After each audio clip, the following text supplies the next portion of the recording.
We've had a couple of kind of hot days, but honestly, a week away from June, no complaining right now. Really nice. We were in the low to middle 80s across most of the region. About 3 weeks out from that official start of summer, it's going to feel closer to average as we get into the weekend. Average by this point in the year is the upper 80s to near 90, and we've been below that today, certainly.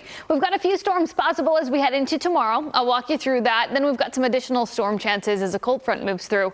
Going into Thursday, we are warm and mostly dry as we head into the upcoming weekend. Once again, temperatures will be approaching normal. Normal by this point in the year is close to 90 degrees. So let's talk about where we are right now. We sit at 76 degrees. Those dew points do stick in the 60s the next couple of days, and in fact they'll start to increase a bit going into the weekend. That just means it feels a little bit more muggy as you step out, and we've got that increased moisture across the state of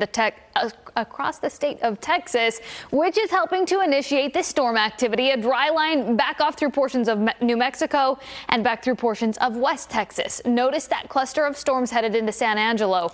That starts to push into central Texas, with a few of those showers making their way into North Texas as we get into tomorrow morning. We're talking between about 7 and 10 a.m. Few isolated showers there. Then what we watch for as we get into Wednesday afternoon is any leftover storm activity that develops along those outflow boundaries from that morning thunderstorm activity. I don't think it's a washout tomorrow, but it will be that scattered storm potential to watch for during the afternoon, carrying a hail and a wind threat with it. Then we've got those near daily storm chances as we get through Thursday, Friday. Those all start to taper off.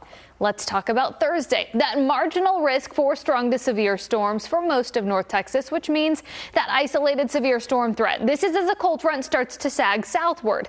Notice during the afternoon Thursday, it's mostly isolated activity. We get into late afternoon, evening time frame. Few scattered storms looking to roll right through the metroplex. That cold front starts to dry us out a bit, and then we will be drier as we head into Friday and most of this weekend.